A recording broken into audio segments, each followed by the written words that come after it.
You're at the store. There's a price tag in front of you. $9.99. You barely think about it. You drop it in your cart and move on.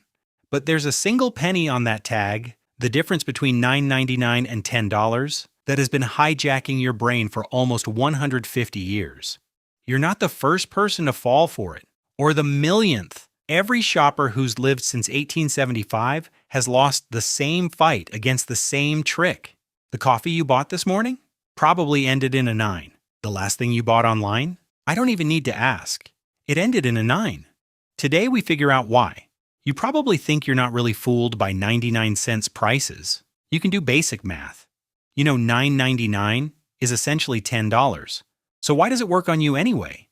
Why do retailers still, in 2026, with AI pricing and same-day delivery, end almost every price they've ever charged you in a 9? The answer isn't that you're bad with money. The answer isn't that you're lazy. The answer is that the part of your brain that registers prices isn't the same part of your brain that does math. They're two different systems. They run at different speeds. One of them is making the call before the other one has even started reading. By the time your conscious mind shows up to do the math, the decision has already been logged. The math just becomes the story you tell yourself afterward to explain why you bought the thing. There's a name for what's happening, and once you know it, you start seeing it everywhere, including on tags you haven't even looked at today. It's called the left digit effect. Here's the idea. When your eyes hit a price, your brain doesn't read all the digits at the same time. It reads left to right, just like text. And the leftmost digit gets registered as the category of the price before any of the other digits are processed. $9.99 starts with a 9. $10 starts with a 1. To your conscious mind, those are basically the same numbers, 1 cent apart. To the price processing part of your brain, they're not even close. $9.99 gets filed in the 9s category. $10 gets filed in the 10s category. Different shelves entirely. Different rooms in the warehouse, basically.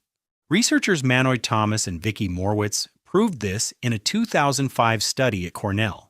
They showed people pairs of prices that differed by 1 cent, like $2.99 and $3, and asked which felt cheaper. Even when participants knew the prices were essentially identical, the .99 version was rated as significantly cheaper. The categorization happened in less than 400 milliseconds, under half a second, long before any conscious comparison was possible. By the time you do the math, your brain has already issued its verdict. The math is just rationalizing what the verdict already said, which means most of your rational purchasing decisions are actually post hoc explanations for choices your unconscious already made. Now here's the part most people don't know. Pricing like this wasn't always normal. It was invented by a single guy in 1875 in Chicago. His name was Melville Stone, and he was launching a newspaper called the Chicago Daily News. He wanted to sell it for 1 cent.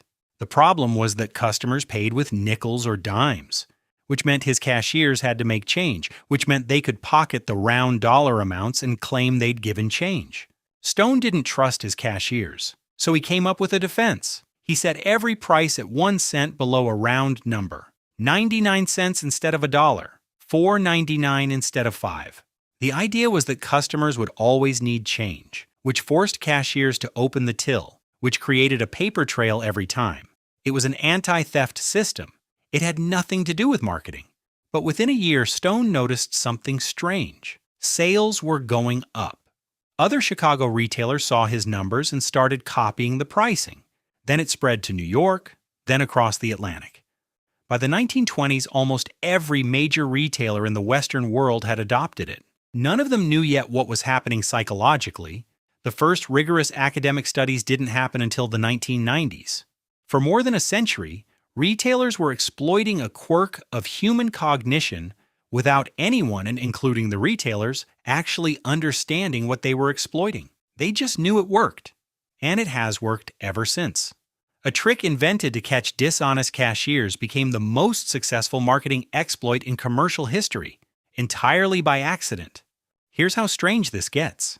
In 2003, MIT and the University of Chicago ran an experiment with mail-order dresses. They printed 3 versions of a catalog with the same dress at 3 different prices: $34, $39, and $44. You'd assume 34, the cheapest, would sell the most. It didn't. 39 outsold both of them. Higher than the lowest price, the dress with the 9 beat the dress that was actually $5 cheaper. And there's a darker version of this story. In 2012, Penney's new CEO decided to stop using .99 pricing entirely. He thought it was tacky. He set everything at clean round numbers and called it fair and square pricing. Within 12 months, Penney's sales dropped by 25%, almost $1 billion in revenue. He was fired. The first thing his replacement did was put the 9s back. But there's an even weirder version of this trick, one you see every time you fill up your gas tank. Look at the price per gallon at any gas station.